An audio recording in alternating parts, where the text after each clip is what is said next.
Buenos días a todo el mundo, acá en la sala y también a través de las redes.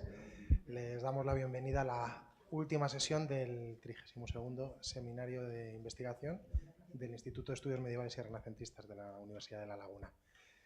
Nos encontramos en el municipio de Tacoronte para esta última jornada y le voy a dejar el micrófono y la palabra a la señora Sandra Izquierdo, concejal de Cultura del excelentísimo Ayuntamiento de Tacoronte, para que presente y dé la bienvenida para la sesión. Gracias. Buenos días a todos y a todas. Es un placer recibirlos en Tacoronte, en nuestro municipio. Como estaba diciendo el alcalde, bueno, yo digo que es tierra de vino y de cultura, siempre de la mano de cualquier iniciativa cultural. Desde el área que ostento, la verdad que yo, un placer de que cualquier iniciativa que se presente, tenemos las puertas abiertas a poderla desarrollar. Dar las gracias a Beatriz, que lleva meses, la verdad, intentando de aunar fuerzas y organizarla para que todo fluya con la mayor tranquilidad y tener todo atado como ha sucedido. Muchísimas gracias, es un placer recibirlos en la Casa de la Cultura, la Casa del Pueblo, ya también vuestra casa, por supuesto, y es un placer para mí. Muchísimas gracias. Voy a pasarle la palabra al señor alcalde para que continúe con este saludo y esta bienvenida. Gracias a todos, un placer.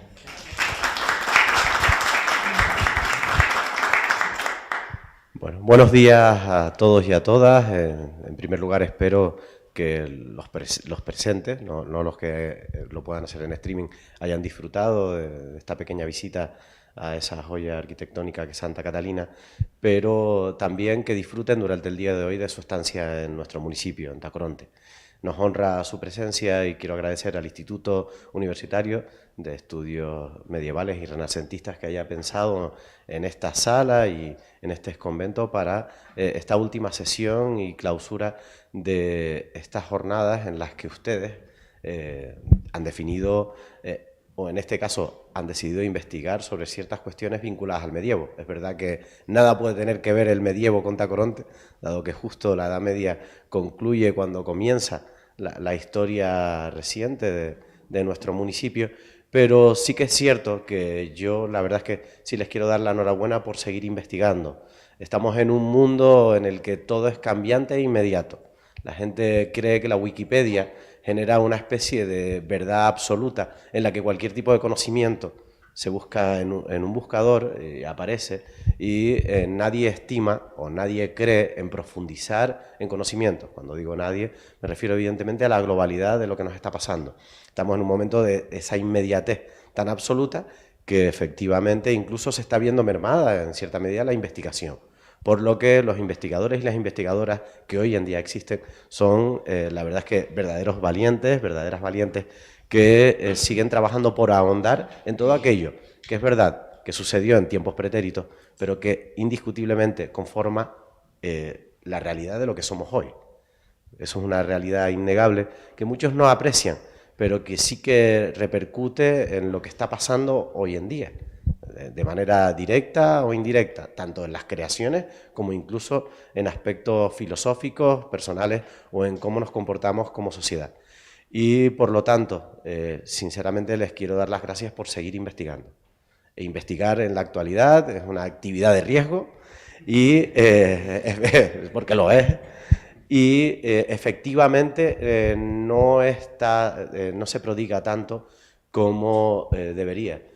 Por eso que les decía, porque estamos en una sociedad que desafortunadamente valora excesivamente el pequeño conocimiento rápido, inmediato y puede que incluso falaz, pero que hace que muchos se sientan satisfechos con una mera búsqueda, no profundizando en el origen de las cosas o en textos que incluso están perdidos, porque no todo es digital. Soy analógico en una era digital y sé de lo que hablo, pero bueno, en ese sentido solo les quería dar las gracias, porque creo que es importante la labor que realizan. Creo que los estudios históricos en la actualidad puede que no estén excesivamente en boga. Es curioso, cuando dentro de las representaciones, por ejemplo, ahora novelísticas que hay o de las más vendidas, precisamente es la novela histórica la que más se prodiga, es uno de los géneros o subgéneros más populares y habituales, pero por contra no sucede lo mismo con otro tipo de cuestiones. Y yo en ese sentido sí quería decir que la labor que realiza el Instituto y todos ustedes practicando esa investigación y generando estos seminarios es una labor importantísima que para mí resulta del todo relevante y que creo que repercute directamente en nuestra sociedad de forma positiva. O sea que gracias por seguirlo haciendo y espero que les tengan una jornada que cunda, que efectivamente les sea grata y que por supuesto después lo celebren con nuestros excelentes caldos tacoronteros. Gracias por estar aquí.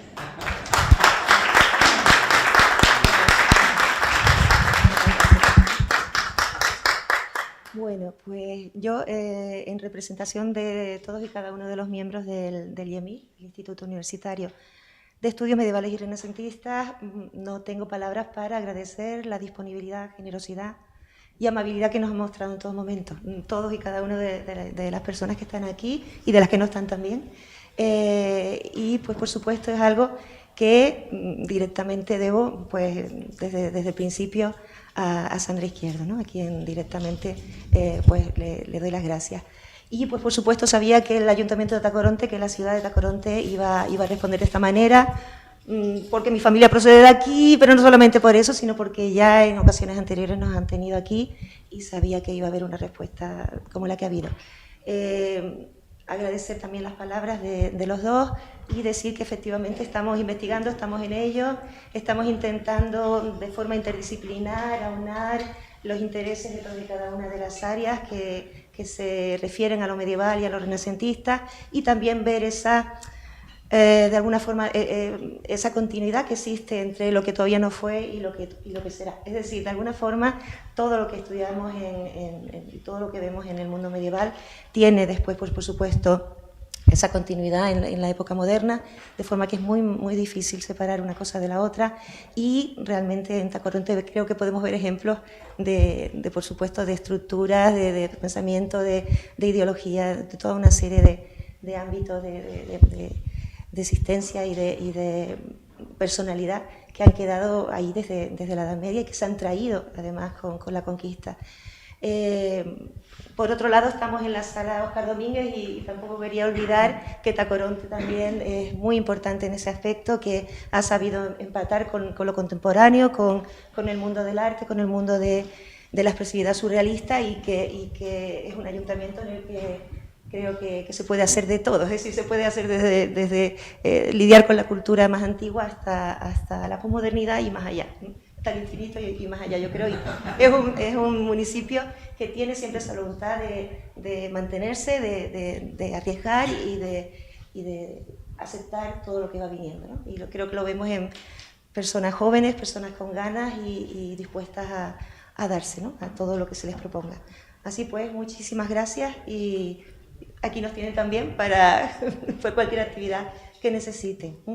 Ellos se han propuesto para dar un pequeño presente a nuestros invitados y bueno, si les parece, les voy dando los nombres de los que quedan aquí, porque hay algunos que no han podido venir, pero por supuesto empezamos, si les parece, por el orden del programa original, no el que después llevamos a cabo, que fue otra cosa totalmente distinta.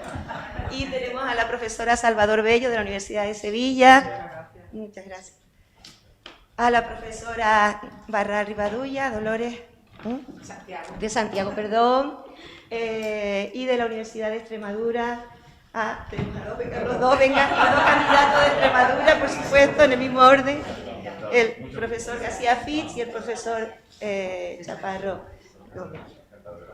Y por nuestra parte, ya que estamos, antes de que se nos escapen, porque sé que están, pues por supuesto, aguántame, muy ocupados. Sabemos que tienen una flamante biblioteca y queremos que, por supuesto, en la biblioteca consten ejemplares del trabajo de los miembros del instituto, teatro para que lleven a cabo sus actividades, las ediciones de las crónicas de las conquistas, ¿verdad? Si no, y por supuesto material artístico. Como presente tanto del Instituto de Estudios Medievales y Renacentistas y del Instituto de Estudios Canarios, que colabora y hace en buena medida posible la realización y el desarrollo de estos seminarios desde hace ya muchos años. Así que, por favor, espero que también pueda contribuir a esta colaboración.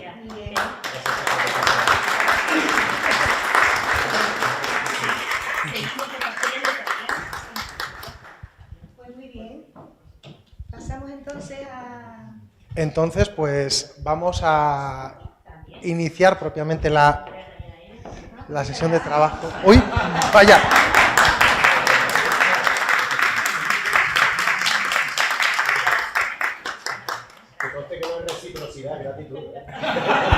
Que no nos falte nunca a todas las partes, ¿verdad que sí? Pues entonces vamos a dejar paso en la mesa a Pepe Ramos Arteaga, que va, bueno, a materializar... Perdón.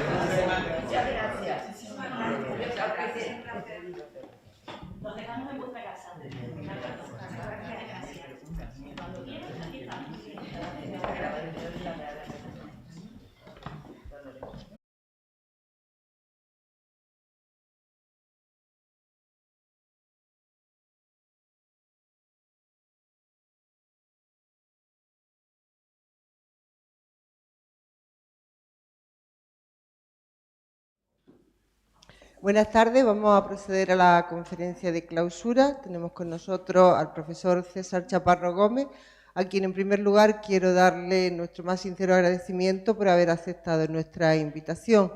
El profesor Chaparro es conocido por muchos de nosotros porque nos ha honrado con su presencia en la Universidad de La Laguna en varias ocasiones. Además, si no recuerdo mal, creo que compartió con nosotros el seminario del año 2017 que trataba del saber y la ciencia medievales. Es por ello por lo que todo eso me ayuda a intentar hacer una breve semblanza de una trayectoria académica que es difícil condensar en pocas palabras.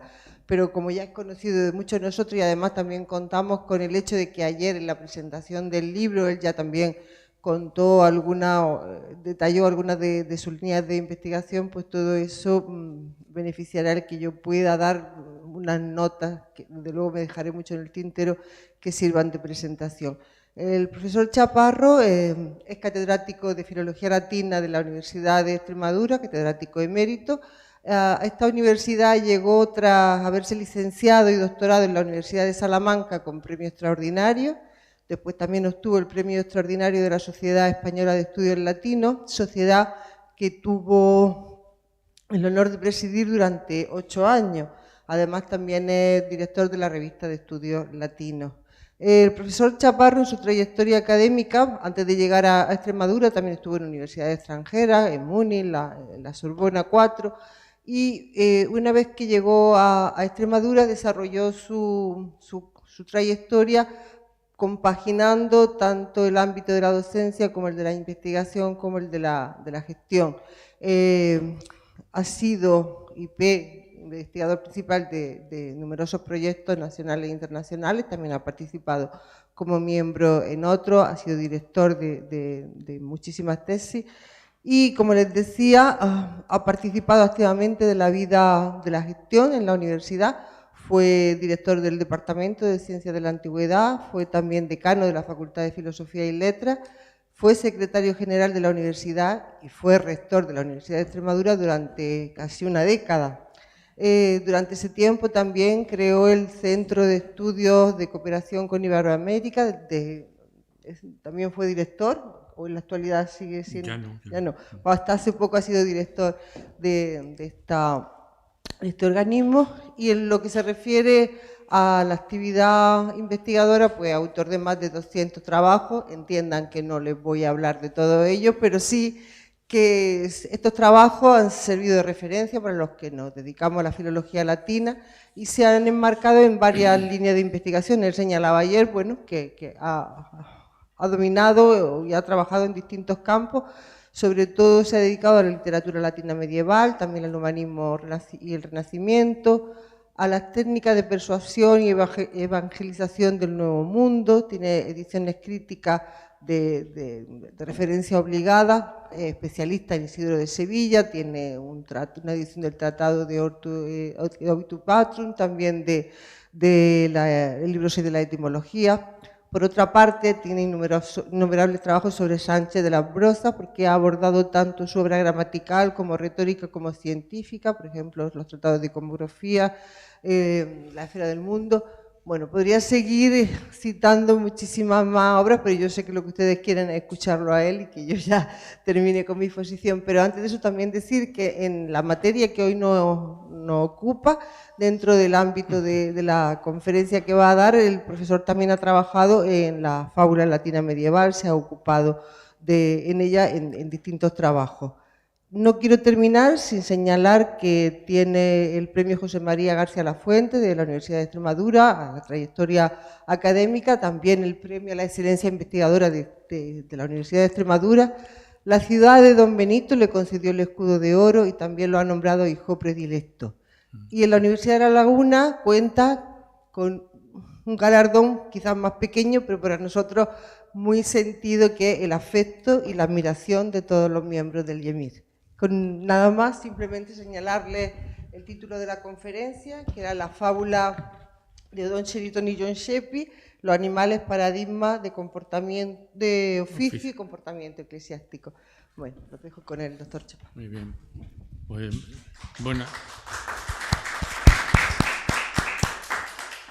buenas tardes y, en primer lugar, muchísimas gracias a Paqui por la semblanza que ha hecho. Yo siempre destaco que los universitarios tenemos que ser investigadores, docentes y gestores.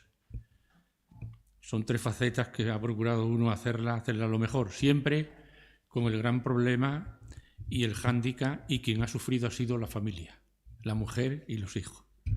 Bien, por eso yo creo que gran parte de lo que nosotros hacemos se lo debemos a nuestra familia.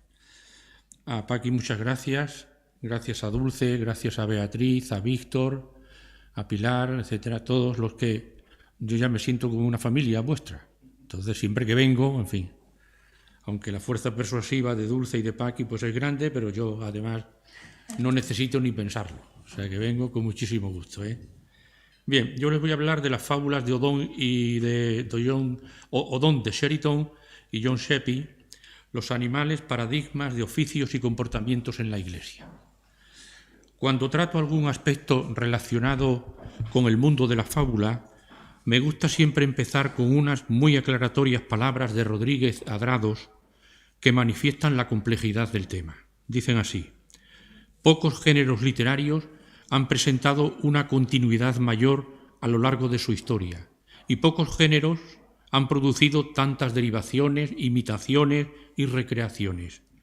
La fábula ha pasado de literatura en literatura, de lengua en lengua, ha absorbido religiones, filosofías y culturas muy diversas, a las que ha servido igualmente de expresión. La fábula se ha mantenido igual y diferente a la vez. La razón de esta continuidad está en que se trata de un género popular y tradicional, esencialmente abierto y que presenta multitud de variantes. Hasta los mismos copistas de los manuscritos se sentían autorizados a introducir variantes intencionadas de contenido, estilo o lengua. Es además un género fácilmente maleable.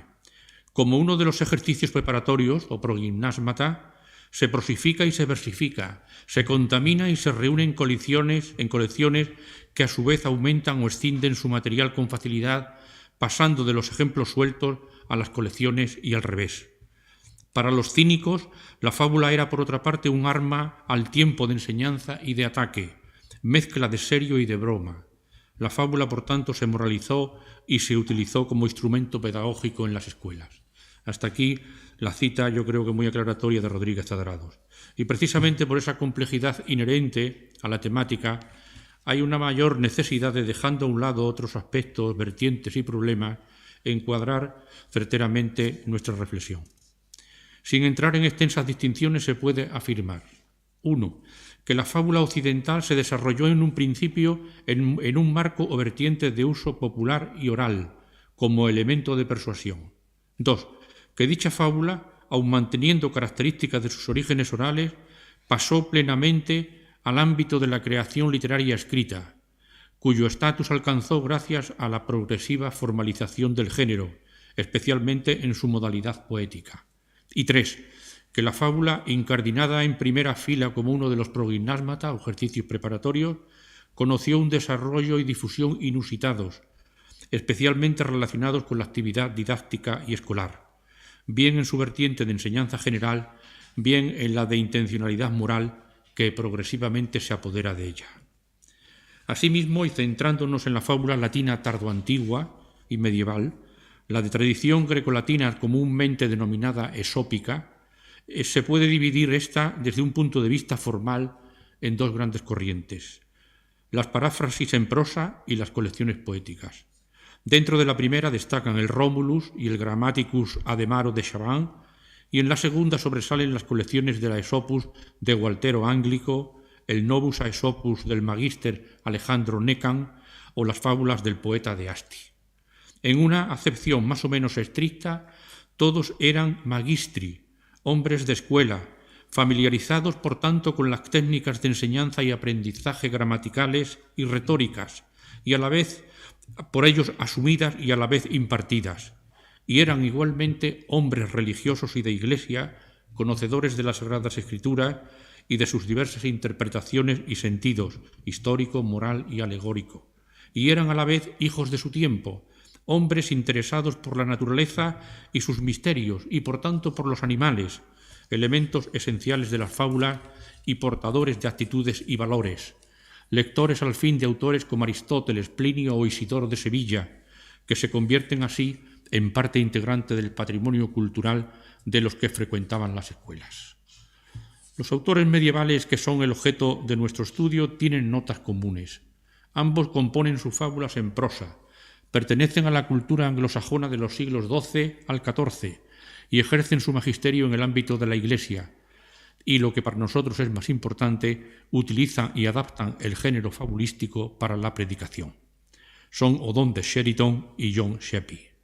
Sus biografías no son muy bien conocidas y en lo conocido no hay muchas coincidencias. El primero de ellos, Odón, parece que nació 1180 en Inglaterra, concretamente en el sur. Hay cierto acuerdo en que desarrolló su actividad en los últimos años del siglo XII y primera mitad del siglo XIII. Parece indiscutible igualmente su larga estancia en Francia y más concreto en París, dado que como hijo del señor de Sheridan, posiblemente de origen normando, tuviera cierta predilección por ese país. Igualmente trabajó en el sur de Francia y en España. A su regreso a Inglaterra debió de entrar en la vida eclesiástica como clérigo regular en un monasterio cisterciense, aunque este último dato no es aceptado por todos los estudiosos. En cualquier caso es indiscutible su pertenencia al clero. Murió en el año 1246 o el siguiente y fue enterrado en la catedral de Rochester. Odón compuso fábulas y otro tipo de piezas religiosas, fundamentalmente sermones y homilías. Su colección de fábulas es conocida con el nombre de Bestiarium o Brutarium y está compuesta para unos por 60 fábulas y para otros, como Herbier, por 75. En cuanto a nuestro segundo personaje, Sheppey, nacido en torno al año 1300, al parecer era oriundo de la isla de Sheppey, al norte de Kent. Fue educado como benedictino en Rochester, donde tomó el hábito de esa orden y posteriormente estudió en Oxford. Al igual que Odón, tuvo ocasión de visitar Francia, aunque en misiones diplomáticas.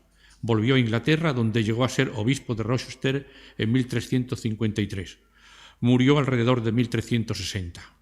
Su fama le vino especialmente por los sermones, datados en su mayoría entre 1336 y 1354. Igualmente compuso otras piezas de índole teológica, usadas sin duda en sus predicaciones. En este ámbito habría que incluir su colección de fábulas 73, cuya fuente principal es la colección de Odón de Sheridan. La utilización que estos dos autores hacen de las fábulas, de ascendencia grecolatina, poco tiene que ver con la creación literaria y artística presente en las manifestaciones de sus compatriotas Gualtero Ánglico o Alejandro Necan, o con los ejercicios escolares recogidos en los progimnasmata clásicos. En este caso, la reelaboración del corpus fabulístico hecha por ellos responde esencialmente a la necesidad de su utilización en el marco de la predicación cristiana, al lado de otros recursos como los exempla o las parábolae. Prácticamente todos los predicadores de la época se sirvieron de las fábulas como recurso persuasivo y las insertaron en sus prédicas manteniendo un delicado equilibrio. El gusto por narrarlas no debía olvidar la función del relato destinado a mover a la devoción mediante el rechazo de los malos ejemplos. Pues bien, afirmada la comunidad de intereses y finalidad entre las obras de estos dos autores, veremos cómo cada uno de ellos hace una presentación particular de ese patrimonio común dependiendo de las circunstancias personales y sociales. En un somero análisis del prólogo que precede a las fábulas de Odón, de las que voy a tratar primero, este deja patente la índole de su colección. En primer lugar, el elenco fabulístico tiene como finalidad, dice él, servir de alimento al alma, glosando una cita de Gregorio Magno. Es mejor alimentar al alma, que ha de vivir eternamente con el alimento de la palabra, que hartar el vientre de la carne que ha de morir con pan de la tierra. Este objetivo se consigue mejor con ejemplos que con palabras. La colección de Odón se enmarca así en el ámbito de los recursos utilizados por oradores y predicadores. Recursos, todos ellos, que al fin y al cabo ayudan a la retención memorística del mensaje moral que quieren transmitir. En otro orden de cosas, ya en el prólogo, Odón hace mención de los temas y personajes más frecuentes en sus fábulas: los jerarcas eclesiásticos, su despreocupación por los asuntos espirituales, su poca relación con los pobres, etc. Dice él: muchos siegan cuidadosamente espigas corporales, es decir, diezmos y ofrendas, mientras que por su mala vida o por su negligencia ofrecen al diablo las almas. La lectura de las fábulas de Odón deja ver inmediatamente que la fábula en sus manos no es más que una excusa, que su objetivo fundamental es combatir los defectos y vicios de la época. Tiene, por tanto, una clara lectura de crítica sociológica y religiosa. De ahí que las moralejas o epimitios, todos ellos, como es lógico, de contenido moral, sean enormemente exagerados en su contenido y extensión. La fábula se torna así en un cuadro o marco vacíos que se llenan precisamente con la moraleja, con la crítica, con el ataque duro e irónico. Son piezas, pues, de carácter negativo.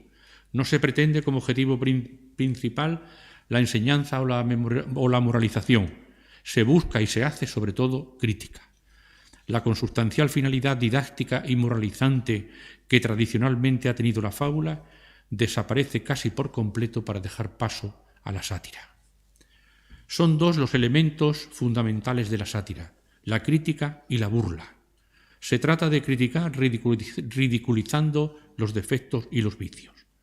El ridículo es un elemento esencial y frecuente en las piezas de Odón. Al igual que la ironía que presupone la existencia de una víctima confiada, que ignora o desconoce que es víctima. Esta víctima confiada e ignorante aparece en la fabulística de Odón. Así, en la fábula 15, del gato que se hizo monje, es el título, donde se cuenta que un gato mató y devoró a todos los ratones de un refectorio monacal, menos a uno, al que no pudo coger. Tramó el gato la forma de atrapar a ese ratón y para ello se disfrazó de monje. Al verlo, el ratón se alegró pensando que el gato ya era bueno y tanto confió que se acercó alegremente a él. El gato aprovechó la ocasión y cogió con sus garras al ratón. El pobre ratón confiado le dice: ¿pero no eras ya monje? Ya es víctima del engaño, y el gato le responde: cuando quiero soy monje y cuando quiero soy canónigo. Irónica crítica contra los clérigos seculares, seres voraces frente a los clérigos regulares o monjes. La ironía tiene también en Odón una vertiente estética, que es la gracia, casi el chiste, también presente, como digo, en muchas de sus fábulas. Presente está también la parodia, que no deja de ser otro de los ingredientes de la fábula. Y eso sucede en la fábula 2, el gavilán, la paloma y el halcón, donde se parodia el lenguaje altinsonante y vacío del fanfarrón, es decir, de la alta sociedad, que promete con la boca y no hace luego nada con la acción. Hay igualmente parodias de las pompas fúnebres en la fábula 43, el entierro del lobo, parodia de los malos abogados y picapleitos en la 39, y hasta del lenguaje de los gramáticos en la 55, sobre la rosa y las aves. En suma, encontramos en las fábulas de Odón elementos propios del ridiculum: la ironía, la parodia, la burla. Se trata de ingredientes más propios de la sátira que de la fábula. Como he dicho anteriormente, la fábula en Odón pierde en gran medida el carácter moralizador y didáctico para convertirse en acerba crítica. Y 3 son los ámbitos principales en los que ésta se ejerce. Primero, las costumbres. Segundo, la nobleza y los ricos. Y tercero, las jerarquías, sobre todo las jerarquías eclesiásticas y las órdenes monacales. En cuanto a las costumbres, son criticados los usos, tipos y hábitos de la época, englobando en esta crítica los defectos propiamente humanos y los particularmente religiosos. Entre estos últimos se critica a aquellos individuos que, estando dentro del seno de la Iglesia, la manchan con su conducta, como el pollo del cernícalo de la fábula cuarta, que manchaba el nido del halcón al defecar dentro de él, mientras que las crías del halcón defecaban fuera del nido siempre. Los más variados tipos de pecadores desfilan por las fábulas de Odón, desde los lujuriosos hasta los que no se arrepienten de sus pecados. Pero además de los defectos religiosos, también son criticados los defectos humanos en general. Leer las fábulas de Odón es hacer un recorrido por la más variada muestra de hombres presas del vicio, soldados borrachos y fanfarrones, los ciegos de amor, los aduladores, los avaros, los abogados y picapleitos, las prostitutas y los lupanares, los necios e ignorantes, los arribistas, los curiosos, los falsos, los tacaños, las mujeres demasiado pintadas y embadurnadas y un larguísimo etcétera de prototipos humanos. Y todos, como en las fábulas, tendrán su castigo. El inflado se desinflará como la rana que quiso ser como un buey, de la fábula 62.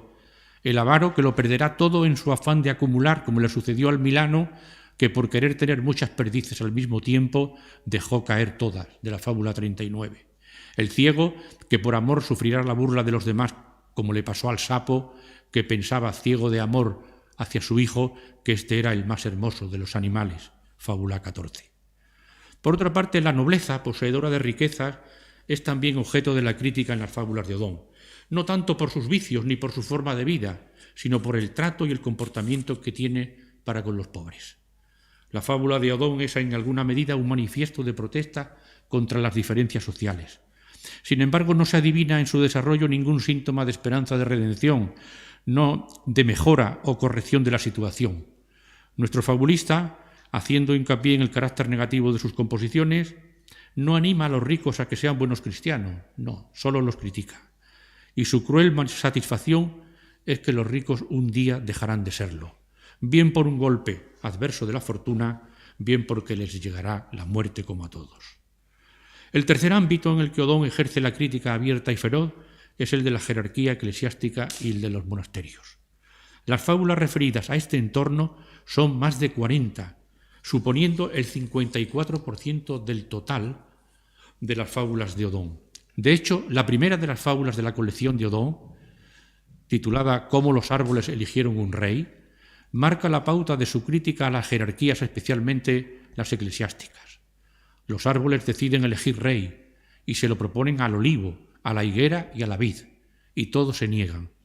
Se lo proponen a la zarza y ésta acepta. Y es que los buenos no quieren ser obispos, dice él, solo quieren serlo los malos, como la zarza que es espinosa, que no da sombra y que se quema en un instante. Las 5 fábulas siguientes están emparentadas temáticamente con esta primera, en este caso con animales como protagonistas.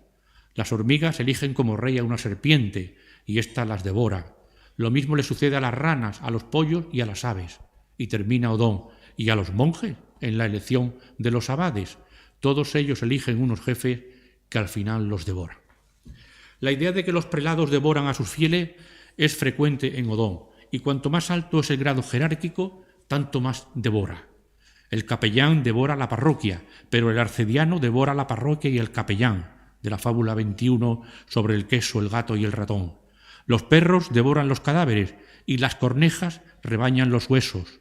Y así los cardenales, arzobispos, obispos y arcedianos devoran a los capellanes y clérigos bajos, y después vienen sus escuderos y lugartenientes y devoran lo que queda en los huesos de los sacerdotes, como dice en la fábula 21 sobre los perros y las cornejas. Incluso a veces los obispos rezan y se preocupan por sus fieles, pero solo aparentemente, porque en realidad les quitan la piel y los devoran. Es la actitud, por ejemplo, del cazador legañoso, que aparentemente está llorando mientras mata perdices, pero en realidad las mata. de la fábula 8 sobre los ojos lacrimosos de un calvo y las perdices. Igualmente es criticada la ambición por subir lo más alto posible en la jerarquía eclesiástica, de manera que, dice él, los obispos perversos sufren una caída mayor desde lo alto hasta el infierno que los pobres. De la fábula 9, que se titula Del ave que se llama quebrantahuesos, o de estar continuamente ambicionando cargos, como se pone de manifiesto en la fábula 15 sobre el gato que se hizo monje, donde se critica a los clérigos que no reparan en dificultades con tal de conseguir el gobierno de una iglesia. Y una vez que gobiernan una parroquia, se dedican a aumentar sus bienes temporales o bien a vivir en la lujuria, la gula o la pompa. Asimismo, se pone en entredicho en la fábula 16 la actitud simoníaca y usurera de muchos rectores de iglesia que son indignos, ya que en su manjar injustamente adquirido está el diablo, es decir, el gato que devora las almas. Igualmente es objeto de duros ataques la despreocupación de las jerarquías por sus fieles. Las parroquias, como afirma en la fábula 21, no deben ser confiadas a clérigos necios e incapaces, ya que vendrá el diablo y se llevará a ambos, al párroco y a la parroquia. Y de igual manera, en la fábula 23, de uno que se titula De uno que encomendó 12 ovejas a su compadre el lobo, Cristo confía a su iglesia a los sacerdotes, pero estos pierden a menudo las ovejas del Señor. En la fábula 29, sobre el águila y el cuervo médico, se arremete contra los prelados que tienen como obligación cuidar de sus fieles, pero que sin embargo el diablo tapa muchas veces sus ojos con sones de este mundo y ellos se olvidan de la grey. Y otras veces, como sucede en la fábula 48 sobre la araña, la mosca y el mulo, no son los dulces sones de este mundo los que hacen que los prelados se despreocupen de su rebaño, sino la pereza, ya que a la menor dificultad los obispos se meten en su caparazón y dejan de preocuparse de las cosas de Dios.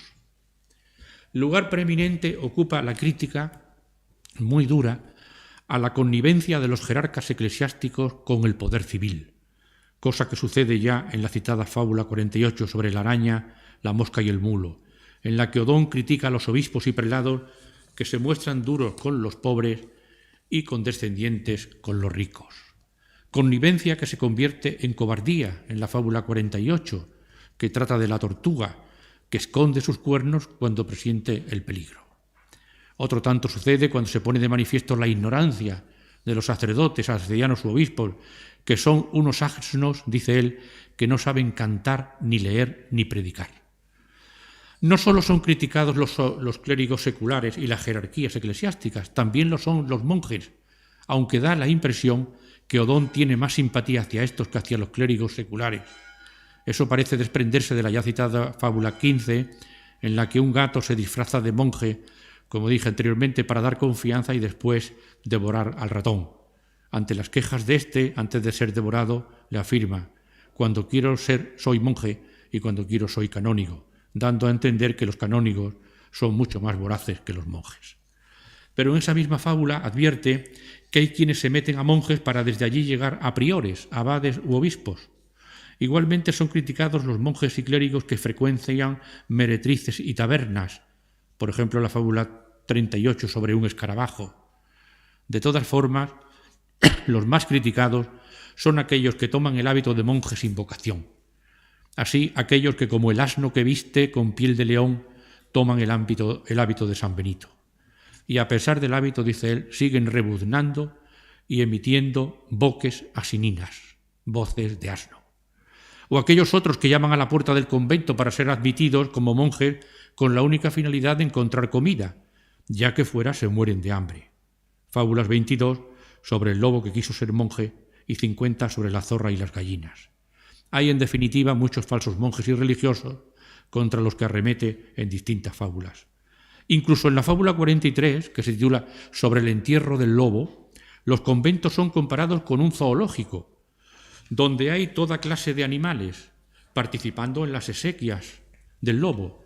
Dice él: la liebre llevó el agua bendita, los erizos llevaron los cirios, los machos cabríos tocaron las campanas, los cabritos hicieron la fosa, las zorras llevaron el cadáver en el féretro, y Berengario, es decir, el oso, celebró la misa, el toro leyó el evangelio y el asno la epístola. Y una vez celebrada la misa y sepultado el lobo, los animales comieron espléndidamente de los bienes de él y desearon tener pronto otro entierro igual que este.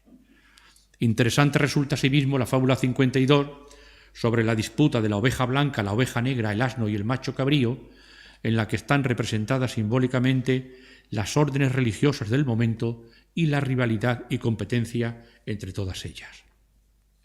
En algunos momentos, la crítica se dirige a quienes permiten con su apatía o duda tales situaciones, y estos son los propios fieles o los clérigos que no denuncian a sus superiores, como se ve en la fábula 54 sobre los ratones, el gato y otras cosas, en la que los ratones discuten quién de ellos pondría el cascabel al gato. Odón arremete contra esos fieles que, aun sabiendo y comentando que sus prelados son muy malos, no se atreven a denunciarlo. Las fábulas de Sheppey. El obispo Sheppey compuso 73 fábulas dentro de la tradición esópica a través del Rómulus, pero cuya fuente de inspiración más cercana es, aunque no en todos los casos, el Bestiarium de Odón de Sheridan. La visión general que se saca de la lectura de las fábulas de Sheppey no es tan uniforme como la observada en la colección de Odón. En general, podemos afirmar como aspectos característicos de estas fábulas dos. En primer lugar, su brevedad respecto a los modelos. Especialmente destacamos la supresión sobre todo de la adjetivación, hecho este muy importante que además de privar de riqueza expresiva a la narración, destierra en muchos casos la connotación moral de los personajes. La segunda de las características es la agrupación de más de una fábula bajo un mismo lema, con la introducción como subtítulo del sintagma, el sintagma, alia de Eoden, es decir, más sobre lo mismo. Y este recurso, utilizado muy pocas veces por Odón, tiene en Sheppey una significación especial. Efectivamente, utilizar varios apólogos o fábulas para ilustrar un mismo tema puede ser el motivo por el que en ocasiones Sheppey dota a sus fábulas de una intención moral distinta de la de sus modelos. El autor recurre entonces a composiciones que por su argumento se adecuan al tema que él ha propuesto, por más que en sus fuentes la intencionalidad sea diferente, y en algunos casos no duda en adaptar el modelo suprimiendo lo que no incumbe al tema. En otro orden de cosas, tomando como criterio el orden en el que aparecen las fábulas en su colección, parece sugerirse lo siguiente. El autor comienza su repertorio imitando preferentemente el modelo del Rómulus, como se puede comprobar en las 14 primeras composiciones, que sigue fielmente el texto e incluso el orden numérico del modelo. Estas fábulas carecen en general de promitio y epimitio, excepción hecha de la primera que tiene. En este caso, Sheppey solo utiliza las obras de Odón para aumentar el número de ejemplos a añadir, pero es a partir de la fábula 15 cuando la situación se invierte y Sheppey toma como fuente primera de inspiración a Odón, autor que, como hemos visto, se sirve de las fábulas como pretexto para desplegar sus dotes de predicador, aguijoneando incesantemente y con duras críticas las conciencias de sus contemporáneos. Parece, pues, que Sheppey, hombre de iglesia a la vez que maestro, comienza su colección de fábulas siguiendo la huella recorrida anteriormente por otros, conocidos o anónimos que se sirven de la tradición fabulística, Esopo, Fedro, Rómulo, con una intención eminentemente didáctico-escolar, presentando fábulas sencillas y muy breves en su mayoría, incluso sin moralizaciones, para pasar posteriormente a dar mayor relevancia a los aspectos críticos y moralizantes, especialmente para fustigar los vicios y sobre todo el despotismo de los poderosos, aspectos tan gratos a su modelo Odón. Fijándonos en las fábulas que tienen como fuente a Odón y que constituyen la mayor parte, podemos hacer alguna consideración en orden a desentrañar la finalidad compositiva de Sheppey. Se observa una clara diferencia entre dos bloques de la misma. Por una parte, el grupo de la 15 a la 26 y de la 71 a la 73, y otro bloque, el más amplio, de la 27 a la 70.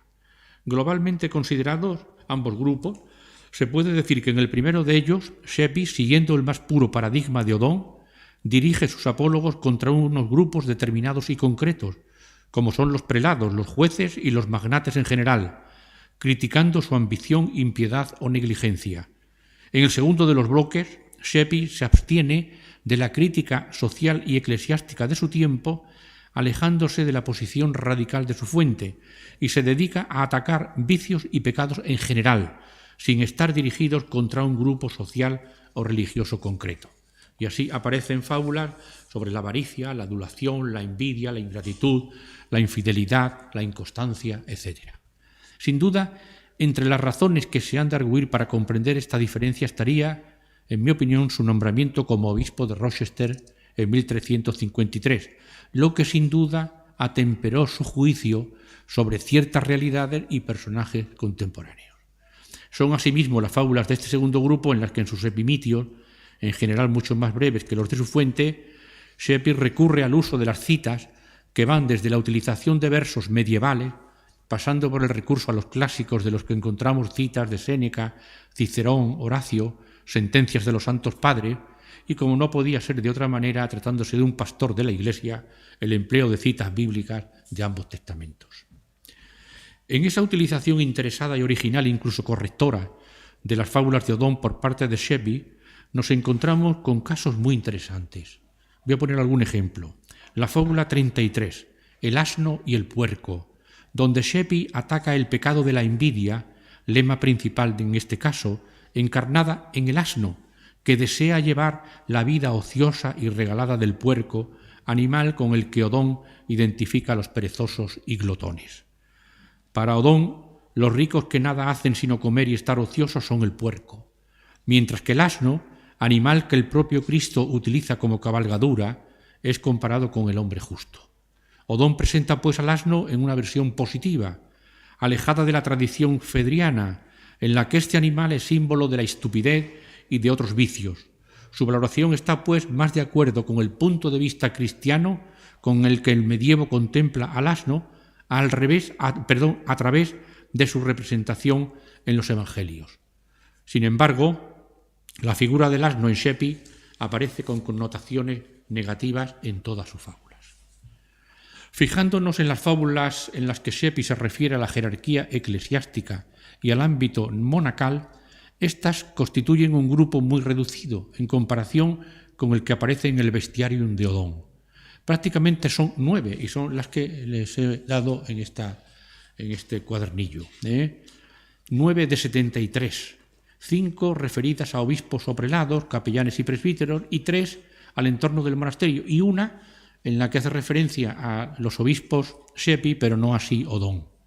En todas ellas su modelo es Odón, cuya intencionalidad mantiene, siendo en general más breves que el modelo. Bueno, les he dado para que se lo lleven a casa y lo comparen. Se darán cuenta que la primera de ellas, sobre los prelados y las iglesias y sus deberes, prácticamente son lo mismo, es decir, el cuerpo de la fábula es prácticamente el mismo, es el mismo, y luego el epimitio, pues ahí Sheppey solo habla del prelado, mientras que Odón habla del prelado, del obispo y del abad, es decir, prácticamente lo mismo. En la 2, que trata sobre los prelados de las iglesias y de sus deberes, pues viene a ser prácticamente lo mismo. El cuerpo de la fábula es el mismo, sin embargo ven que es mucho más breve el epimitio de Sheppey que el de Odón. En la tercera, pues también, la brevedad, etcétera, es interesante cómo Odón introduce en la mitad del cuerpo de la fábula, que como ven es mayor, pues algo que es muy interesante, porque dice la zorra: os lo juro por todos los santos. Contestaron las gallinas: no te creemos. Y dijo la zorra: bien podéis creerme, porque apremiada por el hambre y el frío voy a morir, y si muero, Dios echará a vosotros la culpa. Un inciso muy, muy interesante. Ven que el epimitio de Sheppey prácticamente solo habla del claustro, mientras que aquí Odón, la zorra representa al pobre, al mentiroso, que abre la puerta del convento, los monjes religiosos, etc. La número 4, pues prácticamente lo mismo. Interesante en la parte final de los promitios de los dos, donde se hace referencia a si son los falsos religiosos, dice Sheppey, que son como lobos rapaces bajo piel de cordero, y en verdad mejor sería tener por vecino a un judío o a un pagano que a tales religiosos. Si dan cuenta, lo copia prácticamente de esto. La más interesante es la del número 5. Número 5 porque ahí, entre las disputas que la oveja blanca, la oveja negra, el asno y el macho cabrío, el cuerpo de la fábula es prácticamente el mismo, pero mientras que en Sheppey solo se habla de que están representados ahí todos los clérigos regulares, Odón los va concretando. La oveja blanca son los cistercienses, los premonstracenses, los de la Orden de la Santísima Trinidad. En la oveja negra, los monjes negros y los canónigos. En el asno, pues todos los que cuelgan una cruz, como los hospitalarios, los templarios y de otro tipo. Y en el macho cabrío están representados los grandimontenses y los cistercienses conversos, etc. Es decir, aquí hace una relación muy interesante de ello. La fábula sexta, pues prácticamente lo mismo, se dan cuenta que no... contra los timoratos. La séptima, ahí es un poquito más larga, curiosamente la de Sheppey, pero es porque introduce al final 2 citas bíblicas de Isaías 56 y de Jeremías 33. Pero bueno, prácticamente lo mismo. Ahí, si se dan cuenta, el cuerpo de la fábula Sheppey lo acorta, mientras que en Odón es más grande, y al contrario, el cuerpo del epimitio en Sheppey es mucho mayor que el de Odón. Son pequeñas. En el número 8, pues prácticamente lo mismo, salvo que Sheppey le introduce al final una cita de Jeremías 12. Y el número 9 es la que Sheppey hace referencia a los obispos, mientras que Odón no hace referencia concreta a ninguna jerarquía eclesiástica. Yo en casa lo ven, ¿verdad? Y lo pueden comparar, que no me voy a detener mucho en ello porque voy a ir terminando. El pronunciamiento y sesgo de acerba crítica que tiene la colección de Odón de Sheriton y en menos medida la de John Sheppey no se apaga con ellos, sino que se extendió a otros territorios y países. La Baja Edad Media, siglos XIV y XV, marca una transición en el nuevo giro que se le tiene que dar a la fe y que representa las raíces de lo que será en el siglo XVI la gran reforma religiosa luterana, a la par que se pone de manifiesto la relación existente de toma y daca, de complicidad interesada entre los grandes eclesiásticos y señores feudales, empeñados en favorecerse y enriquecerse mutuamente. Asimismo, la relación del monasterio con el mundo exterior y sobre todo su influencia sobre el entorno laico de gran poder económico se ve acrecentada. El tono de la vida era, por lo demás, de mucha melancolía, un estado espiritual desesperanzado con respecto al futuro. Y en ese ambiente aparece el Libro de los Gatos, que es una adaptación en castellano del texto de Odón de Sheriton, compuesto entre 1350 y 1400, y que en un tono irónico y divertido, a veces también de crítica feroz, tiene como función principal poner en evidencia esta situación de crisis, denunciando las faltas de los eclesiásticos y grandes señores, presentando un mundo espiritual que se encuentra en una encrucijada en donde el cristianismo está iniciando una transformación. Ese Libro de los Gatos toma como punto de partida el relato animalesco de la tradición antigua y medieval con su moralización correspondiente. Sin embargo, la amplía considerablemente, incorporando como algo novedoso la descripción de las costumbres de los animales, basada en las noticias que ofrecen los bestiarios o las creencias populares. Así explica los diversos tipos de mosca en el número 10, o por ejemplo la naturaleza del antílope, la costumbre de los perros de comer los cuerpos muertos, o el gusto de los simios por las nueces, o la costumbre de la zorra de hacerse la muerta para atrapar a un ave. Entro en la parte final ya. Todas las culturas tienen sus animales emblemáticos favoritos, portadores de características y cualidades bien definidas, identificadas en su mayor parte reflejo y a su vez de actitudes y cualidades humanas. En la Roma clásica, por ejemplo, destacaban el águila, el jabalí o el lobo, pero también el caballo y el león. La Edad Media heredó solo en parte estas especies para la simbología civil o militar. Los siglos medievales tuvieron, no obstante, una simbología arquetípica bien conocida y dominada por el hecho cristiano. Los animales, con toda su carga simbólica, muchas veces polivalente, servían perfectamente a los planes divinos y ejemplificaban la moral y el dogma. Y así, desde los sarcófagos paleocristianos, en donde hallamos plasmados los pavos reales, pasando por los gallos y las grullas, llegaríamos al simbolismo mayor del palomo, el cordero y el pez, sin olvidar los animales de los evangelistas difundidos una y mil veces, es decir, el águila, el toro y el león. Los animales que aparecen en las fábulas de Odón y de Sheppey participan de una doble interpretación simbólica. Por una parte, arrastran el simbolismo de la fábula grecolatina, especialmente la representada por Esopo, Fedro y el Rómulus, pero por otra se incorporan en ella interpretaciones y simbolismos propios de la tradición cristiana y de los momentos críticos que vive la sociedad y la Iglesia medievales. Detrás de cada fábula de estos dos autores y de los animales que aparecen en ellas se adivinan sin mucha dificultad grupos humanos, laicos y religiosos, jerarcas civiles y eclesiásticos, ricos señores y pobres humildes, clérigos seculares y regulares. De ahí que no sea extraño encontrar clasificaciones comparativas de animales con hombres, como la realizada por Odón de Túsculo, en la que, dice él, los sencillos serían como las palomas, los astutos como la perdiz, los confiados como el halcón, los cobardes como la gallina, los sociables como la golondrina y los que buscan la soledad como la alondra. O como la que aparece en la fábula 43 de Odón, sobre el entierro del lobo, en donde se lee: muchas veces sucede que en un gran convento de negros y blancos no hay sino animales. Leones por la soberbia, zorras por la fraudulencia, osos por la voracidad, machos cabríos malolientes por la lujuria, asnos por la pereza, erizos por la aspereza, liebres por el miedo, bueyes por el trabajo de la tierra. La comparación resulta fácil. El lobo es el ladrón u hombre rico que cuando muere lo pierde todo en favor del prelado o del abad. El resto de animales representan a los clérigos que en realidad viven como bestias. El león por su soberbia representa a los orgullosos, el zorro por su fraudulencia a los mentirosos, el oso por la voracidad a los glotones, el macho cabrío por su mal olor a los malvados y lujuriosos, el asno por su indolencia a los perezosos, el erizo por su aspereza a los rencorosos, la liebre por su miedo a los temerosos de perder sus bienes, el buey por su trabajo inclinado a la tierra a los que trabajan más por las cosas terrenales que por las celestiales. Hay animales que resultan más frecuentes en nuestros dos autores, por ejemplo el caso del gato. El simbolismo del gato tenía en la sociedad medieval un doble significado. De una parte, en la vida cotidiana, para acabar con las ratas y los ratones, para hacer faltriqueras, cinturones, cuerdas de instrumentos musicales, y hasta se comía. Y por otra parte estaba asociado a la hechicería, al diablo, al sabbat judío.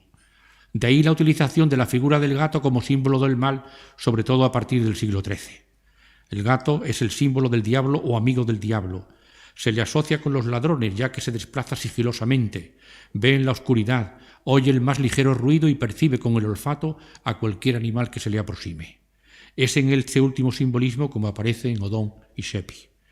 Unida a la presencia del gato está la del ratón, que en unas ocasiones simboliza la actitud confiada del fiel y en otras representa a algunos religiosos y capellanes que se comen el queso, es decir, los bienes de la Iglesia.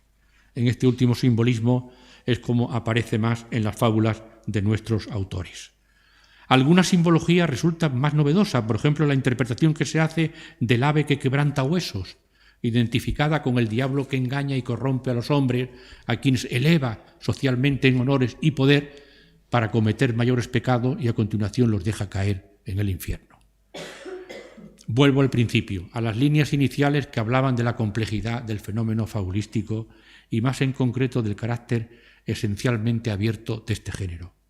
En manos de unos y de otros, sin olvidar su origen oral, la fábula ha sido un ejercicio escolar entre los progymnasmata o ejercicios preparatorios, sencillo y adoctrinador, o una pieza literaria de alto valor artístico como en Fedro, Aviano, Gualtero Ánglico, Necan, etc. La fábula se ha ampliado y se ha abreviado, se ha prosificado y versificado. En su recepción por nuestros dos autores, la fábula ha servido de representación de tipos humanos religiosos, de instrumento político, de representación de vicios y virtudes y como relato de moralización implícita. Además, su utilización responde a una finalidad eminentemente pragmática, buscada por estos magistri y hombres de iglesia, para ejemplificar, enseñando y deleitando sus doctrinas en las homilías y sermones al lado de las parábolas y de los ejemplos. Cada uno, sin embargo, debido a circunstancias personales y sociales, lo hace de manera diferente, como hemos podido comprobar. las han adaptado pues a un tiempo y a un lugar concretos. Ese es el fin y al cabo el valor de la fábula, su capacidad de adaptación. Hoy diríamos, remedando el argot del mundo empresarial y del empleo, su versatilidad. Muchísimas gracias.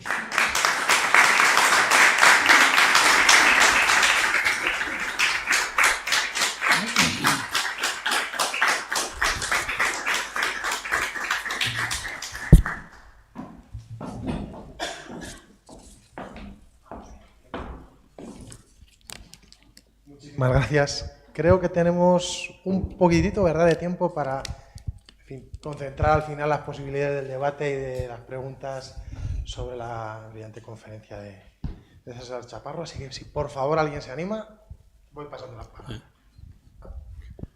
Seguimos sin materia. Bueno, creo que está sin materia otra vez. ¿No? ¿Sí? ¿Se escucha bien? Vale. Y poco después vino el cisma o por el sector, no me acuerdo exactamente, y los rusitas y demás. Así que por lo menos que esto, más de uno terminó la hoguera.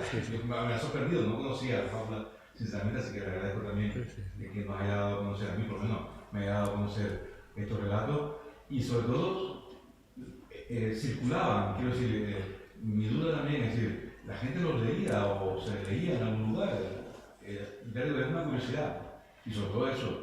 A pesar de que era clérigo, parece que usted dijo que llegó a ser obispo. Sí, sí. No terminó la hoguera, me sorprende la verdad.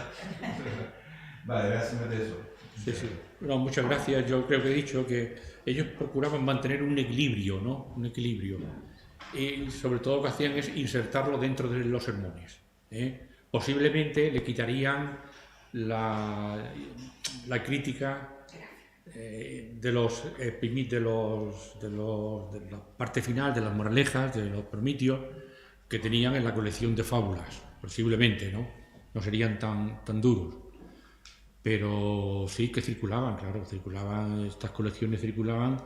Prueba de ello es que, como digo, pues las fábulas de Odón tuvieron la traducción, adaptación en el libro de los gatos, que fue un texto pues, muy... y también en Francia creo se hizo otra traducción, etcétera, que tuvo una difusión bastante grande, ¿no? Coincidiendo quizá con esa época ya de los siglos XIII, XIV, XV, etcétera, donde las costumbres de la Iglesia estaban ya muy relajadas, ya se iban imponiendo por distintas órdenes religiosas, la renovación, la vuelta al cristianismo antiguo y todo esto que va a desembocar luego en el siglo XVI con el movimiento luterano de reforma de la Iglesia, ¿no? Ya se va introduciendo todo este tipo y por eso esta literatura de crítica, ¿verdad? Crítica acerba, es decir, crítica cruel, sobre todo en Odón, pues tuvo tanta aceptación, ¿no? Porque la crítica se hacía también por medio de los animales, que no se hacía directamente, sino por medio de los animales, ¿no? Entonces, sí. Dulce, por favor. Sí. No utilizamos micrófono porque con el ambiente va a ser suficiente, así que perfecto. No, pensé que era por la transmisión. Pues nada, César, muchísimas gracias por esta estupendísima conferencia, me ha encantado, y por tu presencia en las conferencias, fuera del ambiente académico. Siempre es un placer tenerte aquí. Lo que estaba comentando Mel y lo que acabas de comentar ahora, y además me ha venido todo el rato durante la conferencia, me ha recordado, esto es segunda mitad del siglo XIII en Francia, las revistas de estado de Rutebeuf, que más o menos tocan los mismos temas, no con el formato, digamos, de una fábula, sino como ese género que se llaman revistas de estados, en el que se pasa revista, valga la redundancia, a los estados, incluyendo en los estados también muchos de los oficios de una burguesía que en ese momento ya tiene ya una cierta consolidación. Y eso, que tampoco pasa nada. O sea, Rutebeuf, al contrario, era un hombre molesto para algunas de las que criticaban, sobre todo para ciertas órdenes monásticas. Él no pertenecía a la Iglesia, pero se toleraba se toleraba en un ambiente efectivamente de ciertos cambios ya donde la crítica, las universidades, todo esto estaban ya ahí. Va siendo más aceptada, sí. No sé, no me acuerdo las fechas que dijiste de Odón. Sí, Odón es finales del siglo XII y 30 o 40 años del siglo XIII. No, es que contaba con esa posibilidad de un posible contacto en Suecia, porque Ritterbeff no, pero Ritterbeff es posterior. Sí, no hay que olvidar que en esta época existe lo que se llama la literatura de los vicios y de las virtudes. ¿Entendido? Entonces se hacen relaciones de virtudes y se hacen relaciones de vicios. Y dentro de esa literatura se van metiendo pues todas estas fábulas que ya son tituladas de la avaricia, de la ingratitud, de tal, en fin, como los vicios. Y era muy claro porque lo que había que evitar, y eso se ve muy bien en los sermones, en las homilías, eran los malos ejemplos. Los malos ejemplos, los vicios, esto, que era, en fin. Yo me voy a leer especialmente a ver si en cómo se lee. ¿Has trabajado en manuscrito o están editadas? Bueno, sí, hay una edición de Herbier donde están las fábulas de Odón y las fábulas de John Sheppey. La traducción de las de Sheppey es mía y la traducción de Odón está casi en todos sus aspectos cogida de una que hizo Eustaquio Sánchez Alor sobre las fábulas en esta época, ¿no? Sí. Una palabra a Mercedes y luego... No, lo mío es más que nada un comentario que también viene a unirse a lo que acaban de decir, que desde luego me parece absolutamente innovador. O sea, es la crítica de la Iglesia dentro de la Iglesia. Dentro de la Iglesia. Y además es como un sentimiento anticlerical que se está anticipando casi al siglo XIV, cuando tenemos los Lollardos y ese reflejo que tiene la literatura posterior, ¿no? Sí. Los Lollardos son prácticamente lo que es la simiente del protestantismo. Sí. Y luego, ahora es una pregunta, ¿qué hay de original en las fábulas? Porque básicamente, como has dicho, retoma todo lo que hay en el Rómulo, Fabiano, Fedro, pero ¿qué aporta, si hay alguna en el cuerpo de la fábula no hay nada nuevo. En el cuerpo de la fábula te cogen el cuerpo de la fábula de la tradición esópica de Esopo, Fedro, Rómulus, en alguna ocasión de Aviano, pero en el cuerpo de la fábula donde son novedosas es en la aplicación de esa fábula la realidad concreta, o bien de la situación social, o bien de la situación dentro de la Iglesia, y donde son novedosas realmente. ¿Entiendes? La adaptación que hacen estos señores, estos religiosos, precisamente a la propia vida. Lleva razón en que es el germen ya del surgimiento de nuevas órdenes monásticas, ¿verdad?, que propugnan la vuelta al cristianismo antiguo y todo esto, y que terminan pues en la reforma protestante de todos aquellos movimientos, ¿no? Muchas gracias.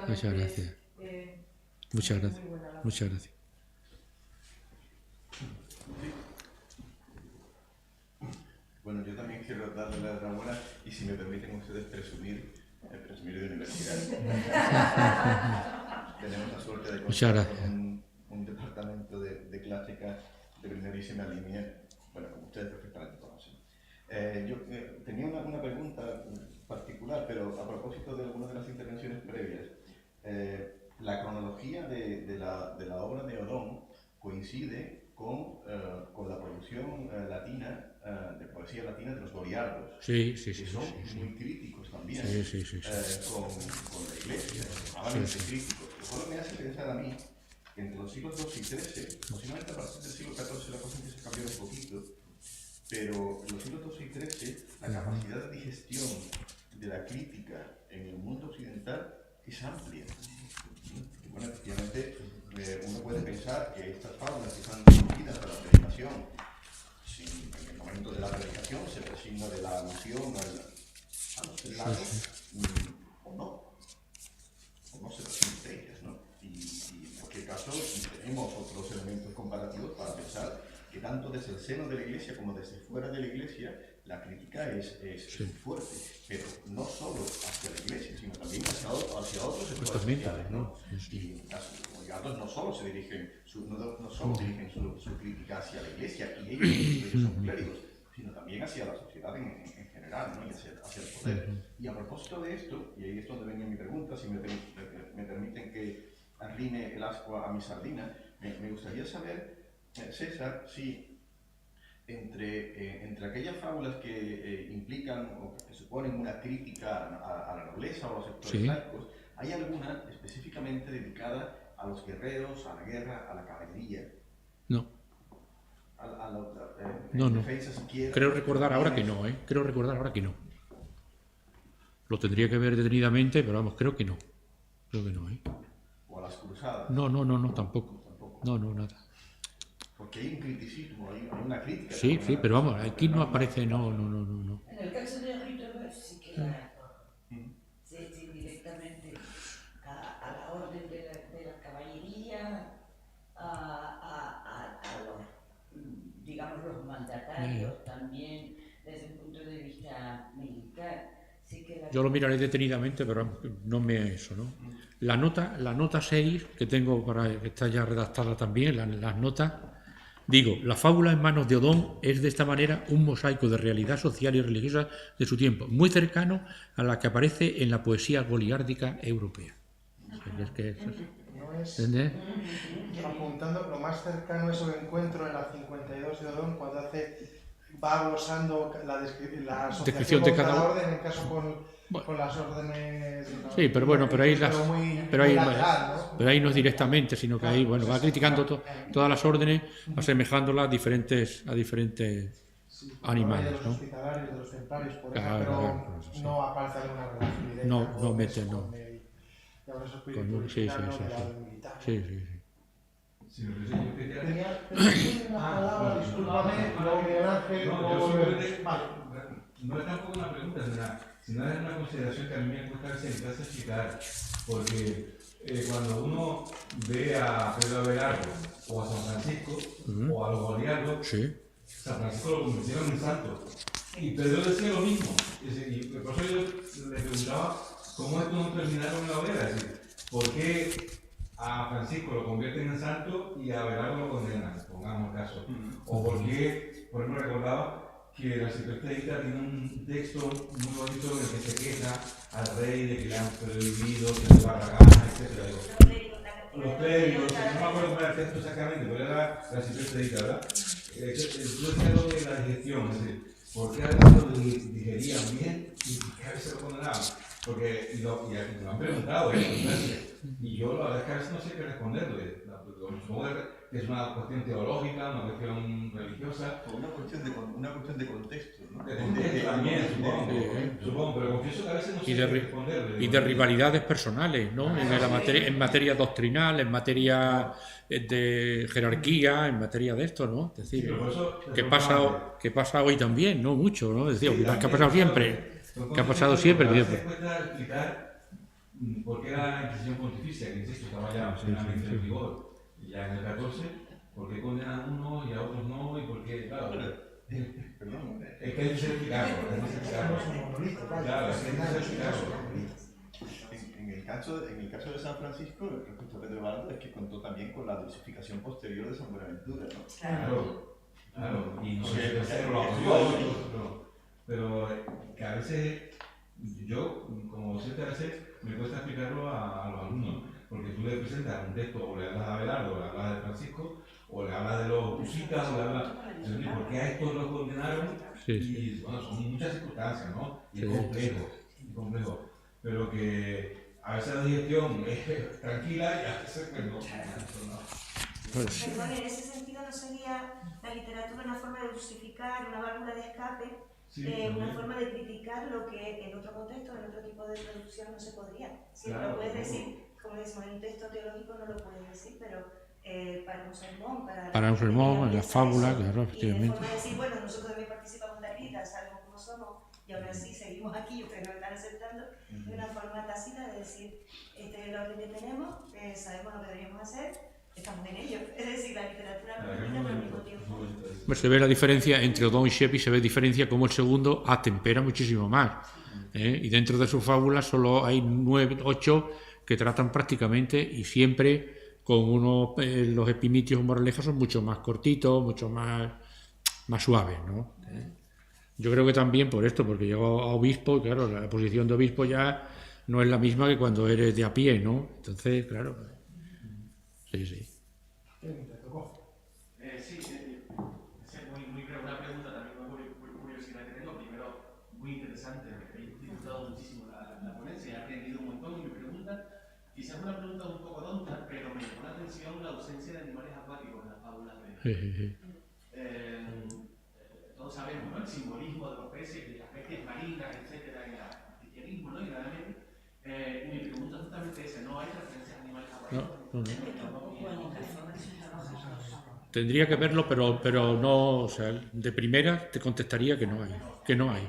Tampoco entran en las fábulas, ¿no? Las fábulas tampoco, efectivamente, tampoco entran en la tradición. En la tradición normal esópica tampoco entran, efectivamente.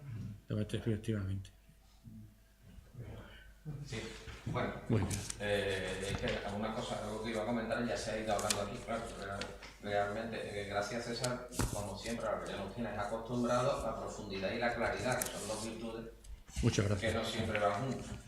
Entonces, yo lo único que quería plantear es que aquí, yo que he trabajado también con medievales y con humanistas, bueno, y lo sigo haciendo, ¿no?, esa diferencia de tono que voy viendo con el tiempo. Yo empecé con la historia del Renacimiento, ¿no? Yo empecé trabajando el renacentista y esta cosa, el Renacimiento, lo que tú decías el otro día, ¿no?, que parece que llega la luz y llega todo esto, y cada vez más me voy dando cuenta que a veces, por decirlo así vulgarmente, ¿no?, esto no es muy científico, ¿no?, que a veces los textos medievales son mucho más luminosos que los textos humanísticos, y como se nota una especie de mayor libertad, a lo mejor en textos del siglo XII, en textos del siglo XIII, que cuando ya empieza el humanismo. Y aquí yo he tenido, vamos, no lo he oído, lo que te he estado oyendo y tal, que parece que este retenerse empieza a ser un poco más renacentista de alguna manera, no sé, por eso te pregunto, ¿no? Empieza a parecer que es un poco más renacentista al mismo tiempo, y también te pregunto sobre esto, ¿no?, sobre esta parte, que Sheppey empieza a citar, y cita Jeremías, y cita, que ya es como un paso más filológico, ¿no? Parece que estamos entrando en una mentalidad más filológica por un lado, pero más, por decirlo así, entre comillas, si quieren, más reprimida, más, aparte de que fuera obispo de Rochester, ¿no?, todo esto, que también, pero parece que hay una contención, una seriedad por un lado, pero una contención. No sé qué te parece todo. Bueno, yo creo que el movimiento inquisitorial se va haciendo más duro cada vez, y eso supone que tú tengas que ir atemperando también tus expresiones, ¿me entiendes? Claro, entonces yo creo que se ve ahí perfectamente, ¿no? Y el hecho de ampliarlo con las citas bíblicas, claro, es que eso es la Autoritas que da precisamente decir. Yo no solo voy a coger la fábula y le voy a sacar la moraleja, la enseñanza que me da el comportamiento de los animales, sino cómo esto también se refleja en los profetas, sobre todo profetas, Isaías, Jeremías, etcétera, ¿no? Entonces eso es la Autoritas que al fin y al cabo son hombres de religión, ¿verdad? Y claro, todos estamos acostumbrados en los sermones antiguos que se empezaban siempre con una frase del Nuevo del Antiguo Testamento, ¿no? Y Jesús dijo que tal, y entonces se hacía luego la paráfrasis, el comentario sobre esa frase, ¿entiendes? Entonces la frase ahí te da un signo de autoridad, una señal de autoridad, de que el comportamiento y de que lo que yo saco de la fábula, la moraleja que yo saco de la fábula, también está dicha en la Biblia como respaldo. Y respaldo también en clásico también, porque cita a Cicerón, a Séneca mucho, claro, por el comportamiento ético y moral, ¿no?, que lleva, ¿no? Muy brevemente también quería felicitar al doctor Chaparro por su intervención, que me ha parecido excelente. Y me iba a preguntar, Miguel Ángel ha hecho una pregunta parecida, pero el papel de la cita bíblica ¿En los dos es similar o Sheppy? Mucho más, mucho más. Y además no son las mismas citas. No, mucho más. Mucho más. Sheppy pone muchas más citas que Odón. Odón casi no pone citas. Pues quizás se puede inspirar de Sheppy son muy famosos, como comentaba ayer, los sermones, ¿no? Mucho más que los de estos. Sermones ya de obispo, ¿no? Es decir, que están recogidos y están... Lástima que todavía no estén ni editados, ni traducidos, ni nada, ¿no? Pero claro, el hecho del sermón de un obispo, tú le tienes que dar un contenido escriturístico, pues luego le tienes que dar un contenido teológico, un contenido moral, siguiendo las diferentes lecturas de la propia Biblia. Entonces, Sheppy tiene más altura en ese sentido que Odón. Odón parece un clérigo un poco, permítaseme la expresión, cabreado con el asunto y tal, mientras que el otro es un jerarca que no solo porque tema que le puedan hacer algo, sino porque su propia ya situación de jerarca eclesiástico le lleva ya a temperar un poco sus expresiones, ¿no? O sea, eso está claro. Sí. César, por lo que has dicho, parece que la crítica no se dirige especialmente a las mujeres, salvo a esa fórmula Sí, de la que se acicala. general, sí, general. Salen tres o cuatro alusiones a las mujeres. Sobre todo las mujeres que se embadurnan mucho, las meretrices, etcétera, en fin, sí, sobre todo en la fábula sobre el escarabajo, ¿no? Que deja la pelota de mierda y tal, o que está siempre, ¿no? Con la pelota esa. Entonces, cuando habla de las mujeres de los lupanares, etcétera, cuando las compara con eso, ¿no? Sí. Muy bien. Pues nada. No sé si tenemos alguna pregunta más, pero somos tremendamente disciplinados, estamos en la hora clavada para que podamos proceder a clausurar en un momentito y ya ir a celebrar entre nosotros, ¿no? Pues la posibilidad que hemos tenido de iremos caminando por aquí, por el Parque Hamilton, ¿no? Para poder pasar por el Parque Hamilton, que puede ser más bonito. ¿No? Entonces, hacemos un cambio de mesa y dejamos para por favor, sí, creo que nosotros como coordinadores y no sé si nos acompañará, si quiere, el secretario del instituto y si no, como la que el director, bueno, o la previa directora realmente antes de ¿verdad?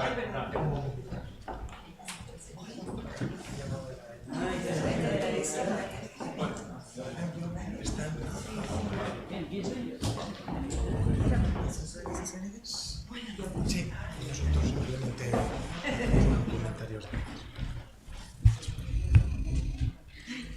Bueno, pues a mí como siempre me cogen aquí de improviso, sin aviso y sin nada. Pero bueno, yo creo que en este caso, lo mismo que se preguntarán ustedes, ¿por qué se sienta Dulce ahí? Pues me lo pregunto yo. He llegado a la conclusión de que esta mesa necesitaba un florero. Entonces, oiga, pues yo estoy aquí para lo que me pidan. En todo caso, para lo que estoy, nada más que es para agradecer, porque realmente agradecer todo. Agradecer que a todos que hayamos llegado pues a 32 años consecutivos celebrando esto contra todas las dificultades. No ha sido fácil, algunos años un poquito con más apoyo, otros años con menos apoyo, luchando contra fieras, que más que fieras son bestias contra las que tenemos que luchar. Pero bueno, yo creo que el YEMIR y estos cursos se han impuesto dentro de la Universidad de La Laguna, primero, fuera también de alguna manera, y siempre es un placer celebrarlo, porque siempre, no sé, 32 años, pero 32 años como si fuera el primero, porque siempre unos invitados estupendos, unos intercambios maravillosos. Siempre se aprende muchísimo en esto y no sé, ya como deseando, y además parece que dentro de la vida académica, cuando llega esta semana de miércoles a tal, es un relax, ¿sabes? O sea, ahora me siento, oigo y aprendo y conozco gente, cosa que bueno, estos 2 últimos años no hemos podido hacer tanto porque telemáticamente no es tan fácil, pero a mí de verdad me ha satisfecho muchísimo, muchísimo, y ha sido una experiencia estupenda que ahora continuaremos en la comida. En todo caso, este año a quien hay que dar las gracias, y para eso creo que estoy yo aquí en nombre de todos, a Betty y a Víctor, que son los que han organizado magníficamente bien este seminario, en el que yo creo que los cambios han sido para bien, nos han beneficiado en cuanto a las temáticas abordadas, y todo ha funcionado de maravilla. Encantada además de estar en Tacoronte, donde el alcalde creo que nos ha acogido estupendamente y donde, no sé, es un pueblo que a mí me gusta mucho, esa paz que se disfruta en la plaza y todo. Creo que ha sido el sitio ideal para poner fin a este seminario. El otro día hablábamos que el Yemir era nuestro hogar académico y que formábamos una familia. Ya algunos de ustedes forman parte porque han venido, me refiero a los profesores y profesoras invitadas, han estado aquí otras veces, pues los que vienen por primera vez, siéntanse ya miembros de esta familia. Bueno, pues nada más. Muchas gracias a todos y a todas. Y ahora...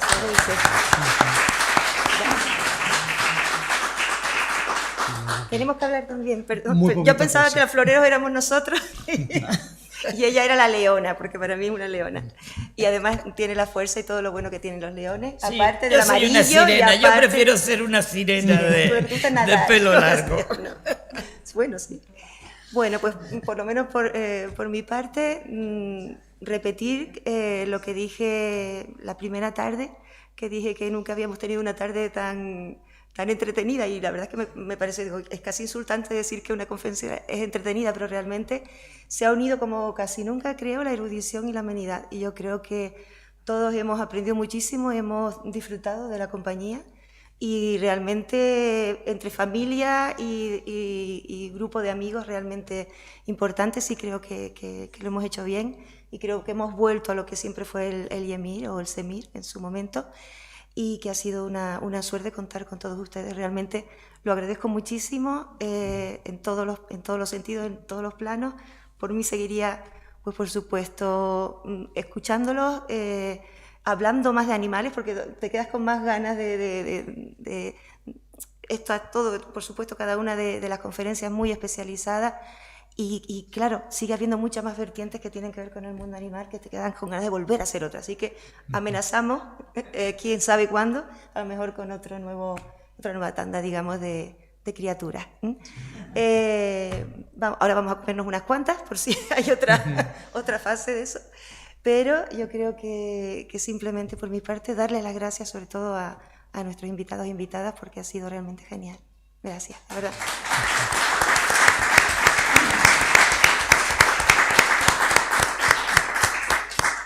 Yo les voy a tomar un par de minutos nada más para, primero, institucionalmente, volver a agradecer muchísimo a los diferentes organismos de la Universidad de La Laguna, al Cabildo de Tenerife, al Instituto de Estudios Canarios y al Ayuntamiento de Tacoronte, todo el soporte que al final nos dan al Yemir para, en esta ocasión, sacar adelante esta 32ª edición del Seminario de Estudios Medievales y Renacentistas, y que al final nos dan también ese soporte para seguir adelante y para que en un par de semanas estemos otra vez reuniéndonos y pensando con ese apoyo logístico y con ese ánimo, pues estaremos en la 33, en la 34 y en todas las que tengan que venir, así. Por otro lado, para acordarme una vez más del homenaje oficioso y no tan oficioso que hemos hecho a Eduardo Aznar Vallejo, ¿no?, que durante tantísimos años ha sido pues uno de los sostenes de esta casa, ¿no?, de este hogar académico nuestro, al que ¿verdad?, tanto le reconocemos como un padre, ¿no? Y que al final pues deseamos que él sienta también que esta siempre va a ser su casa todo el tiempo, ¿no? Y que esperamos que esté con nosotros. Y le quiero agradecer mucho a Betty Hernández el enorme esfuerzo que ha hecho durante meses para contactar instituciones, personas, ocuparse de los detalles grandes y pequeños que al final son los que permiten que nos reunamos, que compartamos, pues eso, lo que tiene de enriquecedor este seminario, que es lo transversal, el que acá haya gente de diferentes disciplinas, de diferentes lugares en nuestro país, de diferentes lugares del mundo, que hoy también estén presencial y fuera y más allá de lo tangible, ¿no? A través de las redes, que nos una lo académico, pero también la amistad, y de alguna manera nos hagamos un poco familia en esto. Y creo que es un enorme mérito lo que ha salido, creo que también en estos días, pues esté en ella. Así que de verdad que les pido por favor un aplauso para ella, porque ha hecho un trabajo enorme estos días.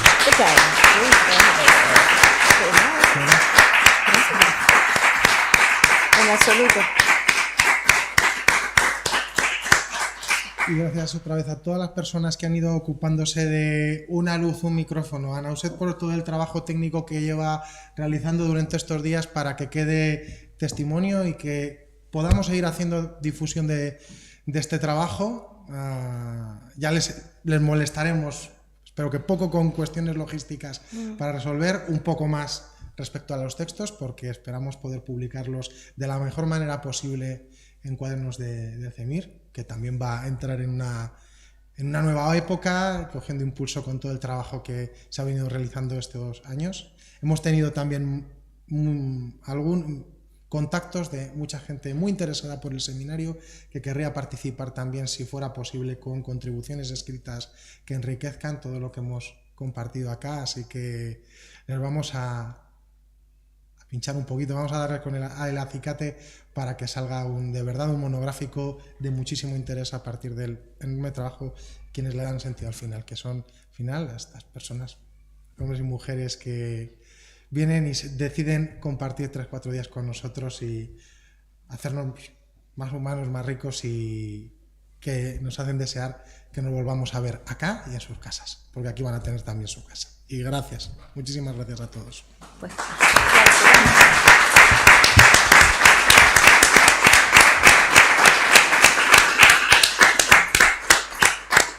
a comer. A comer. Venga. Y a beber. Y a beber. A ver, estamos en Tacoronte.